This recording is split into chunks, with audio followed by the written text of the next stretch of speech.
बोलिए सद्गुरुदेव भगवान की, गुरु माता की, भगवान भोलेनाथ की, माता कामाख्या की, सभी संतों की, गौ माता की, बोलिए सच्चे दरबार की, करौली शंकर महादेव धाम की, गंगा मैया की, हर हर महादेव। एक तो ये कि दरबार ने ये तय किया है कि जैसे कल आप लोग अनुष्ठान में बैठे थे, तो जो भी तंत्र क्रिया योग में दीक्षित दरबार के बाबा के शिष्य हैं, सभी के लिए माह में कम से कम एक बार एक अनुष्ठान हुआ करेगा जो लाइव आप लोग उसमें जुड़ सकेंगे। पूरे देश में, दुनिया में जहाँ जहाँ भी हैं, तो उस अनुष्ठान से जुड़ पाया करेंगे। वो स्पेशली तंत्र क्रिया योग में दीक्षित आप लोगों के लिए ही वो अनुष्ठान होगा। उसमें कोई भी जुड़ेगा, देखेगा, उसमें कोई उसको लाभ नहीं होने वाला, लेकिन सिर्फ आप लोगों को ही उसमें लाभ मिलने वाला है। वो सिर्फ आप लोगों के लिए होगा। बाकी संकल्प अन्य लोगों के लिए होते ही हैं, जो दीक्षित वक्त हैं उनके लिए अलग से कार्यक्रम रहेगा। वो महीने में एक बार रहेगा और वो आपको पहले से डिक्लेयर रहेगा कि फला दिन आपको एक कार्यक्रम में भाग लेना है, तो पहले से आपको उसकी सूचना रहेगी, तो सुविधा रहेगी आपको अपने अनुसार। और प्रयास ये रहेगा कि ये कार्यक्रम या तो प्रातःकाल होगा 8 बजे या फिर रात्रि में 8 बजे के बाद होगा, 9 बजे के आसपास, ताकि उस समय आप लोग घर पे रहते हैं तो सब लोग उसमें जुड़ पाएँ। तो आपके पास जो शक्तियों का, जो आपके मानसिक विकार के साथ जुड़ करके शक्तियाँ दूषित होने लगती हैं, तो वह विकार आपके धुल जाया करें उस अनुष्ठान में। धीरे धीरे आप पारंगत हो जाएंगे तो विकार आएंगे ही नहीं आपको। शक्तियों के साथ एक समस्या रहती है, जब शक्ति का असंतुलन होता है तो समस्या दिखती है। तो शक्ति का असंतुलन है क्या? शक्ति कम हो जाना शरीर में या शक्ति बहुत ज़्यादा बढ़ जाना, दोनों ही रोग है। जैसे खून बहुत कम हो जाए शरीर में तो रोग है, मृत्यु हो सकती है। लेकिन अगर खून बढ़ जाए शरीर में ज़्यादा, हीमोग्लोबिन ज़्यादा बढ़ जाए, तो कैंसर की श्रेणी में चला जाता है, तो वो भी रोग है। तो संतुलन ही स्वास्थ्य है, और जो असंतुलन है वो रोग है। वो चाहे शारीरिक हो, चाहे मानसिक हो, और चाहे वो आध्यात्मिक हो। अतिरेक हर चीज़ का वर्जित है। तो अति बोलते हैं ना, सर्वत्र वर्जित है। तो संतुलन में दरबार आपको करता है। जब ऊर्जा कम रहती तो बढ़ाता है, ज़्यादा रहती तो कम करके संतुलित करता है। बहुत लोग कहते हैं गुरुदेव थोड़ा ये कर दीजिए, थोड़ा ये बढ़ा दीजिए, थोड़ा। मैं क्या भैया, फट जाओगे, तुम्हारे हिसाब से चलेगा। अगर डॉक्टर साहब उंगली काटी, हाथ ही काट दो डॉक्टर साहब, आप उंगली काहे काटी, ऊपर से काटो, तो ऐसे नहीं चलता। जो जानता है जिन चीज़ों को, क्या अच्छा है क्या बुरा। माँ भी खाने को देती, कहती नहीं ये खाओ, ज़्यादा मत खाओ, ताकतवर है लेकिन ज़्यादा मत खाओ, नहीं तो शरीर से बाहर फेंक देगा शरीर निकाल के, तो आपको पचेगा नहीं, तो बाहर निकल जाएगा। तो उतना ही दिया जाए संतुलन में कि हमें पच जाए। दरबार भी उतनी शक्ति आपको देता है कि आपको पच जाए। जब अपच होती है तो आपको कष्ट दिखते हैं। क्या दिखते हैं? असंतुलित ऊर्जा। असंतुलित ऊर्जा कैसे होती है? हमारे मन से असंतुलन बनता है, क्योंकि मन संसार में घूमने वाला एक व्यवस्था का पार्ट है, सांसारिकता में ले जाता है। और जो आपकी आत्मा है वो आपको भौतिकता से दूर ले जाती है, यथार्थ दिखाती है। दोनों में अलग अलग व्यवस्था है। मन आखिरी पावदान है, आत्मा पहला पावदान है। आत्मा, बुद्धि, चित्त, वृत्ति, फिर मन। ऐसे जो 5 आयाम हैं, ये जो आर्बिट हैं 5, 4 आर्बिट हैं केंद्र के साथ, 2, 8, 18, 32 के जो एटॉमिक आपका जो सर्किल है वो पूरा करते हैं, जो मॉलिक्यूल्स को संतुलित करते हैं। जीवन जैसे कहते हैं ना, एक अंश का परमाणु है, यानी केंद्र में 1 है, फिर अगले फर्स्ट आर्बिट में 2, फिर दूसरे आर्बिट में 8, तीसरे आर्बिट में 18 और चौथे आर्बिट में 32 जाके पूरा होता है। इसीलिए पूरा होता है, इसीलिए जीवन जो है, शरीर में रहने वाला जीवन कभी मरता नहीं है, टूटता नहीं। वो एटम कभी नहीं टूटता जो पूरा हो गया है। टूटते वो एटम्स हैं जो पूरे नहीं हुए हैं। जैसे शरीर है, इसके एटम कोई पूरे नहीं है।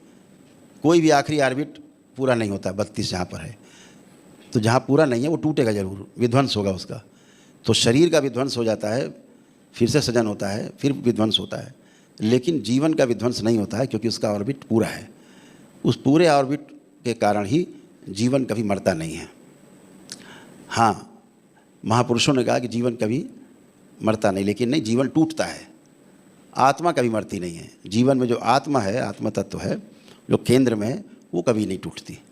जीवन तो दरबार के देखे, मैं पहले खुद भ्रमित होता था जब मैंने जीवन को टूटते हुए देखा। तो मैंने तो सुना था अपने नागराज जी से कि जीवन कभी टूटता नहीं, जीवन अमर है, लेकिन मैंने जीवन को टूटते हुए देखा। फिर मैंने रोज़ वो बाबा ने करना सिखाया, तोड़ना सिखाया जीवन को। आपकी जीवन से बाकी चीज़ें जो 5 चीज़ें हैं, आत्मा को छोड़ के बाकी तोड़ के अलग कर देने की व्यवस्था दरबार ने दी। तो दरबार इसीलिए बुद्धि, चित्त, वृत्ति और मन पे नियंत्रण कर लेता है, आपके गंदगी हटा करके नष्ट कर देता है, शुद्धि करता है। जो जीवन बाहरी जीवन है जो आपको तंग करते हैं, वो ऊर्जा दरबार उनको क्षण में आत्मा तत्व अलग करके उनकी बुद्धि, चित्त, वृत्ति और मन को नष्ट कर देता है। और वो फिर लाखों वर्षों के पीछे की चले जाते हैं, उसमें कभी कीड़े मकोड़े बनेंगे, फिर से पैदा होंगे और लाखों करोड़ों वर्ष लगेगा उनको मानव शरीर पाने में। तो वो दरबार तोड़ देता है। जैसे कार है, इंजन है, लेकिन 4 टायर निकाल लिए चारों, तो गाड़ी ये पड़ी हुई, इंजन घुर्र घुर्र स्टार्ट करते रहो, कहीं नहीं जाने वाला। आत्मा दृष्टा है, केवल देख रही है इधर उधर, कर कुछ नहीं सकती क्योंकि शरीर नहीं है, तो कैसे करेगी? वो तो दृष्टा है, वो साक्षी है। तो जीवन टूटता है अलग अलग हिस्सों में, लेकिन आत्मा कभी टूटती नहीं है। आत्मा सदैव अमर है क्योंकि वो अमरता का पार्ट है, वो उसका पार्ट है जो है ही नहीं, वो शिव का पार्ट है। तो जो शिव का पार्ट है वो शव की तरह है, लेकिन होश पूर्वक है, होश में है। तो जैसे हमारे आपके बीच में स्पेस है, अभी हम आप एक दूसरे को देख पा रहे हैं। अगर हमारे और आपके बीच में ये स्पेस ना हो तो सब एक दूसरे में चिपक जाएंगे, तो कैसे देखोगे? एक पिंड बन जाएंगे तुरंत। तो हम और आप एक दूसरे को इसीलिए देख पा रहे हैं क्योंकि हमारे और आपके बीच में एक निश्चित और अच्छी दूरी बनी हुई है। अभी धरती और चंद्रमा के बीच की दूरी, चंद्रमा और सूरज के बीच की दूरी, बाकी सभी ग्रह, गोल, नक्षत्र, सबके बीच की दूरियां जो हैं वो एक निश्चित और अच्छी दूरी कायम है, इसलिए सब व्यवस्था में है। कोई चीज़ एक दूसरे को खींच नहीं रही है, एक दूसरे को तोड़ नहीं रही है, एक दूसरे को नष्ट नहीं कर रही, सबको एग्जिस्टेंस है, सारा सह अस्तित्व पर है, एक दूसरे को सपोर्ट कर रहे हैं सभी। तो जो सपोर्ट करते हैं, जैसे आपके शरीर के अंग हैं, एक दूसरे को सपोर्ट करते हैं। एक आँख दूसरी आँख को सपोर्ट कर रही है, एक नासा छिद्र दूसरे को सपोर्ट कर रहा है, कभी ये चलता है, कभी ये चलता है। मस्तिष्क शरीर को कंट्रोल कर रहा है, शरीर अपनी बात बता रहा है मस्तिष्क को कि मुझे ये कष्ट है, मस्तिष्क उस कष्ट को हटाने की कोशिश करता है, तमाम शरीर के रस रसायनों के द्वारा उत्पत्ति करके भेजता है वहाँ स्थान पे। तो ऐसे एक व्यवस्था बनी हुई है। अगर आपका हाथ ऐसे से आप उंगलियाँ कर रहे हैं तो इसलिए कर पा रहे हैं कि व्यवस्था है, क्योंकि इसके बीच में एक निश्चित और अच्छी दूरी हर पोर पोर में बनी हुई है, हर जगह एक निश्चित और अच्छी दूरी हर जगह बनी हुई है, इसलिए मूवमेंट हो रहा है। अगर ये निश्चित और अच्छी दूरी कम या ज़्यादा हो जाती है तो दर्द आने लगता है। कोई हाथ पकड़ के खींच दे तो अब निश्चित और अच्छी दूरी यहाँ से कम हो गई तो अब दर्द आ गया। तो इसी तरह से जब वो निश्चित और अच्छी दूरी, गांव के आदमी क्या करते हैं, ले जाते हैं, भाई पैर उखड़ गया है, हड्डी उखड़ गई है, तो गांव में हमारे सब बुजुर्ग ऐसे रहते हैं, आप जाओ, आपको बात करते करते आपको पैर घुमा देंगे टक से, आपको और बस फिर ठीक, आप कोई कष्ट नहीं, अब तो नहीं है, तो हड्डी बिठा दी उन्होंने। तो वो कहते हड्डी बिठा दी, तो ऐसे निश्चित और अच्छी दूरी कायम कर दी। तो जब भी निश्चित और अच्छी दूरी कम ज़्यादा होती है तो रोग दिखते हैं, कष्ट दिखते हैं। तो व्यवस्था में ऐसे ही सब बना हुआ है, तो कष्ट नहीं होते। दरबार क्या करता है, आपकी जो एनर्जी के कारण निश्चित और अच्छी दूरी घट बढ़ जाती है, दरबार सेकंडों में ऊर्जा के द्वारा पूरी कर देता है, तो आपके कष्ट चले जाते हैं, रोग नष्ट हो जाता है, चीज़ें बन जाती, गांठें बन गई, सिस्ट बन गए, रोग बन गए, फोड़े बन गए, कुछ बन गया, सड़ गल रहा है। जैसे बॉडी व्यवस्था में आती, ब्रेन व्यवस्था में आता है, दोनों ऑर्डर में आते हैं अपने आप। जो फॉरेन मटेरियल, जो बाहर की चीज़ें आ गई, इकट्ठी हो गई हैं, वो सब गल गल के बाहर निकलने लगती, बॉडी सब आपके मल मूत्र से, पसीने से, ब्रीदिंग से आपके सब निकाल के बाहर कर देता है। यही 4 रास्ते हैं। तो इस तरह से आप धीरे धीरे जब समझते जाएंगे तो समझदारी से अपने शरीर को चलाते जाएंगे तो बहुत अच्छा रहता है। जब हम कहते हैं कि साधक जो है, अगर सूर्यास्त के पश्चात सूर्यास्त हो जाए तो फिर समझ लो कि भाई हमारे लिए खाने की कोई चीज़ नहीं है, भोजन नहीं। जब पक्षी सो गए, जो भी खा पी के पक्षी सो जाते हैं, हम सबसे ज़्यादा श्रेष्ठ और समझदार प्रकृति के साथ में चलने वाले तो पक्षी हैं। सूर्य के साथ ही जीवन है, सूर्य अस्त जीवन मंद पड़ने लगता है, सूर्योदय एकदम पक्षियाँ चहचहाते हुए पक्षी जाते हैं। सुबह ब्रह्म मुहूर्त में दरबार रुद्राभिषेक शुरू कर देता है, ऊर्जा का, नई ऊर्जा के साथ आपका फिर से सृजन होता है, ऐसे होता रहता है। तो आपको आनंदित महसूस होता है, बहुत आनंद होता है सुबह सुबह उठ के। क्यों हो रहा है कि आप ऊर्जा को, नई उमंग को महसूस कर पाते हैं। आपको पता होना चाहिए कि हम हमेशा सृजन और विध्वंस के झूले में झूलते रहते हैं। आपको शायद ये पता हो करके आपको और अच्छा लगे कि आप रोज़ मरते हैं और रोज़ पैदा होते हैं। ऐसा कोई दिन नहीं है जिस दिन आपकी मृत्यु नहीं होती। साधक को हमेशा ध्यान रखना चाहिए, जैसे मैंने कल भी कहा कि अपना शमशान अपने साथ लेके चलना चाहिए। हम कोई भी काम करें अपने शमशान को ध्यान में रख के करें कि वो मेरा आखिरी शरण वही है, शमशान जो सबसे पवित्र है। जब सब लोग साथ छोड़ देते हैं तो केवल शमशान ऐसा स्थान है जो आपको साथ देता है। घर वाले भी साथ छोड़ देते हैं, जल्दी निकालो बाहर, मिट्टी सड़ जाएगी, गल जाएगी, बदबू आएगी जल्दी। तो शमशान ही आपको, शिव का जो अखाड़ा है वही आपको रास्ता, जगह देता है, शरण देता है। तो रोज़ आपकी मृत्यु होती है, ये साधक को, हर साधक को ध्यान रखना चाहिए। रोज़ आपका नया जन्म होता है। जब आप बिस्तर पे सो जाते हो, ये आपकी छोटी मृत्यु है। रोज़ आपकी मृत्यु होती है। कहाँ रहते पता नहीं, सवेरा पता नहीं आँख खुलेगी कि नहीं, मृत्यु है। आँख खोलते हो फिर जन्म होता है। ये छोटी मृत्यु है और छोटा जन्म है जो प्रतिदिन होता है। इस मृत्यु को और इस जन्म को अगर आप याद रखेंगे, आपके जीवन में खुशियाँ जो हैं हिलोरे मारेंगी। तो आप प्रयोग करके देखो, रात में कोई एक विचार लाओ, सोते समय चिंतन करो एक चीज़ का। जैसे बाबा माँ हैं, दरबार हैं, भोलेनाथ हैं, किसी का भी आप चिंतन करें। आप किसी का चिंतन करें, बच्चे के बारे में अगर चिंतन कर रहे हैं तो किसी के बारे में आप देखना। कोई समस्या को चिंतन कर रहे हैं, नहीं आपको दृष्टा भाव है तो जो सांसारिक लोग हैं समस्या को सोचते सोचते सो जाते हैं, सोचते चलो सुबह तक ठीक हो जाएगा, नहीं होता। रात भर वो समस्या वाली फाइल खुली रहती है, चलती रहती है, और उसी से बीपी बढ़ गया, कुछ हो गया, मृत्यु हो जाती है। आदमी को पता ही नहीं हुआ क्या, बोले बड़े हंसी खुशी सोए थे, ऊपर से हंसते हुए अंदर से समस्या। तो जब सुबह उठते हैं आप, कभी करके देखिए आप, तो जब आप सुबह आपकी सबसे पहले आँख खुलेगी तो वही विचार आपको सबसे पहले आएगा जिसको आप रात्रि में विचार करते हुए सोए थे। सबसे पहला विचार वही आएगा। जैसे कहते हैं ना महापुरुष की, जो हम अंतिम इच्छा होती है हमारी मृत्यु के समय, उसके अनुसार ही हमारा अगला जन्म तय होता है। जैसी इच्छा होती है मरते समय, वैसे ही अगला जन्म तय होता है। तो जो कुत्ता बिल्ली तमाम पालते हैं, मरते समय कुत्ता बिल्ली का ख्याल आया, प्रेम आ गया तो फिर कुत्ता बिल्ली बनना है। ध्यान रखिए, इसमें कोई क्षमा नहीं है, सृष्टि नियम से चलती है। आपके बनाए हुए भाषण से नहीं चलेगी, सृष्टि पूरे नियम से ही चलती। सूर्य समय से उदय होगा और समय से अस्त होगा, सेकंड के 1000वें हिस्से का फ़र्क नहीं है। 1000 साल पहले का, 5000 साल पहले का पंचांग निकल आएगा। आप पता कर सकते हो कि 5000 साल पहले ये दिन कौन सा था, सूर्य उदय का समय क्या था, सूर्यास्त का समय क्या था। 5000 साल आगे का भी आप गणना कर सकते हो। इस दिन सूर्य कब उदय होगा और सूर्य कब अस्त होगा। यहाँ ज्योतिषाचार्य हमारे बीच बैठे हैं, कई दरबार के शंकर सेना के जो अध्यक्ष हैं आसाम के, वो भी ज्योतिष का ज्ञान रखते हैं, तो उनके अंदर गणना चल रही है। बात तो ठीक है। तो जो ये व्यवस्था है कोई आपके नियम से नहीं चलेगी, जो बने बनाए नियम सेट हैं प्रकृति में उसी से आप चलेंगे। तो होता क्या है, जो आप इच्छा अंतिम होती है मृत्यु के समय, वही आपको अगला जन्म मिलता है, वैसा ही जन्म मिलता है अगला।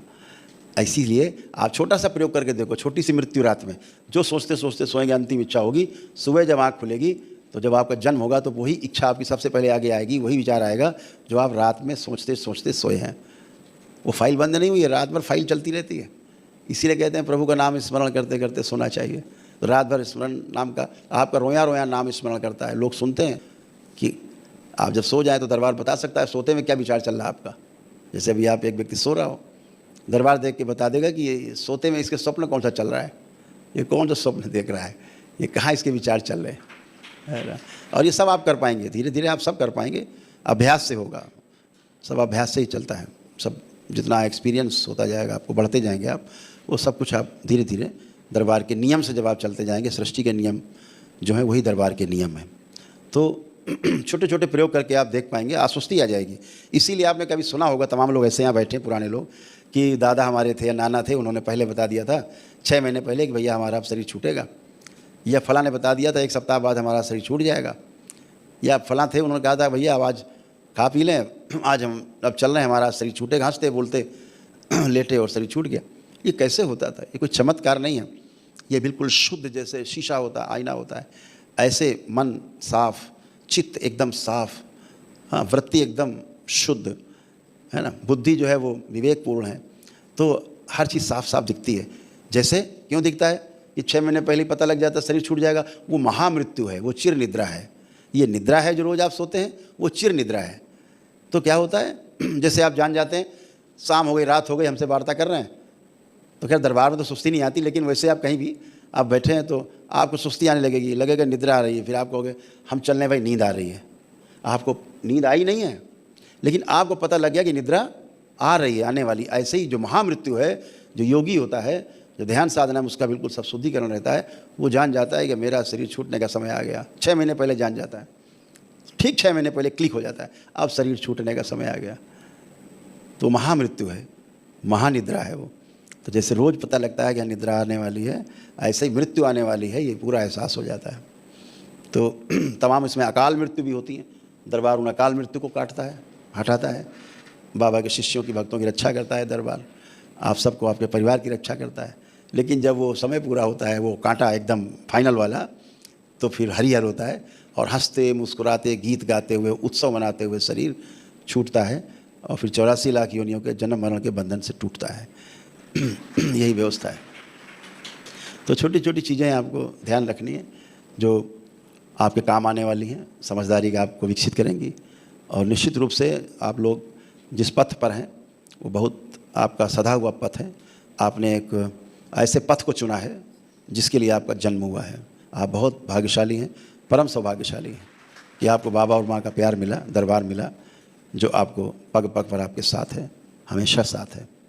तो एक छोटे से ध्यान साधना करेंगे, उसके बाद फिर आपसे शेष वार्ता साधना के पश्चात होगी।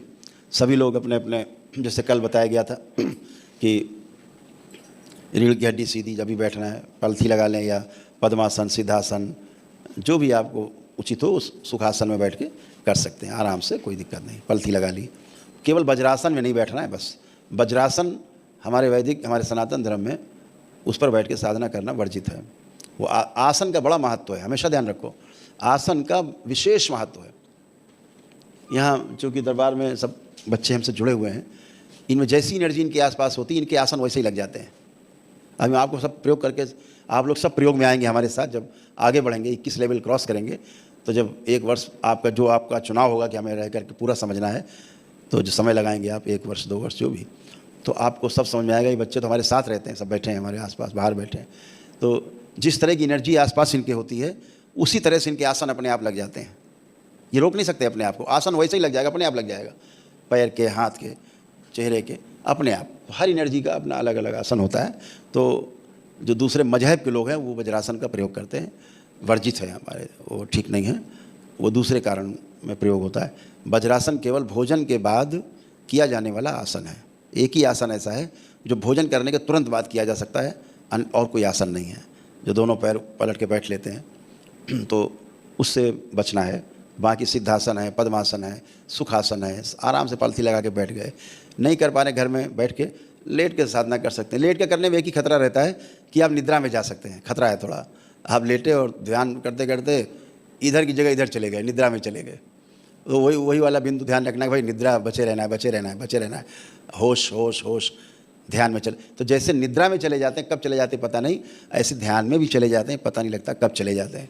तो ना निद्रा ला सकते हैं आप, ना ध्यान घटित कर सकते हैं। ध्यान ला नहीं सकते क्योंकि ध्यान क्रिया नहीं है, निद्रा कोई क्रिया नहीं है, निद्रा घटना है, ध्यान एक घटना है, ये घटित होती है, आप इसको कर नहीं सकते। तो हर चीज़ के बारे में आप जो थोड़ा थोड़ा चीज़ें समझेंगे तो आपको बहुत आनंद आने वाला है।